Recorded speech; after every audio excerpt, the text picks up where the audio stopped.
হাট্টি কালো বটগাছের অভিশাপ। বাংলাদেশের এক প্রত্যন্ত গ্রাম চরনগর। গ্রামটি দিনের বেল আর শান্ত, সবুজ আর সুন্দর হলেও রাত নামলে সেখানে এক অদ্ভুত নীরবতা নেমে আসত। গ্রামের একদম শেষ প্রান্তে ছিল একটি বিশাল বটগাছ। গাছটি এত পুরনো ছিল যে কেউ জানত না এটি কত বছরের।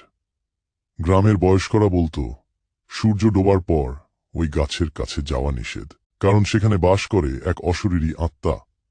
কিন্তু এসব কথা বিশ্বাস করত না বিশ্ববিদ্যালয়ের ছাত্র রিফাত। ছুটিতে সে শহর থেকে তার দাদার বাড়িতে বেড়াতে এসেছিল। প্রথম দিন রাতের খাবারের সময় রিফাতের দাদা বললেন, রিফাত, রাতের বেলা বটগাছটার দিকে যাস না। রিফাত হেসে বলল, দাদু, এসব ভূতের গল্প এখন আর কে বিশ্বাস করে? দাদা কোনো উত্তর দিলেন না, শুধু দীর্ঘশ্বাস ফেললেন। সেই রাতেই রিফাত সিদ্ধান্ত নিল সে নিজেই রহস্যের সমাধান করবে।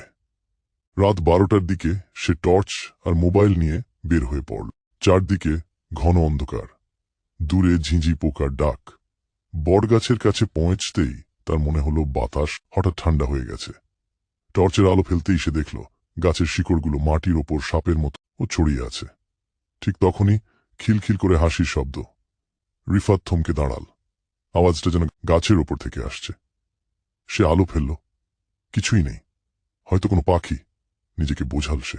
হঠাৎ তার মোবাইলের স্ক্রিন নিজে থেকেই জ্বলে উঠল। স্ক্রিনে লেখা, ফিরে যাও। রিফাতের বুক ধক করে উঠল। সে দ্রুত মোবাইল বন্ধ করে দিল, কিন্তু কয়েক সেকেন্ড পর আবার স্ক্রিন জ্বলে উঠল। ফিরে যাও, শেষ সুযোগ। এবার তার হাত কাঁপতে শুরু করল। তবুও তুহল তা কে এগিয়ে নিয়ে গেল। গাছের পেছনে একটা পুরনো কুয়ো ছিল। কুয়োটির কাছে যেতেই সে শুনতে পেল কেউ ফিসফিস করছে, আমাকে বাঁচাও, আমাকে বের করো।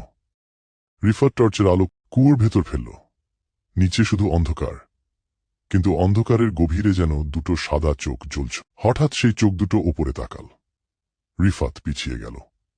তার হৃদস্পন্দন এত জোরে হচ্ছিল যে মনে হচ্ছিল বুক ফেটে যাবে। ঠিক তখনই তার পেছনে কারো পায়ের শব্দ, টক টক টক, ধীরে ধীরে এগিয়ে আসছে। সে ঘুরে দাঁড়াল, কেউ নেই। আবার সামনে তাকাতেই দেখল কুয়োর পাশে দাঁড়িয়ে আছে একটি মেয়ে। সাদা পোশাক, লম্বা কালো চুল, মুখ দেখা যাচ্ছে না।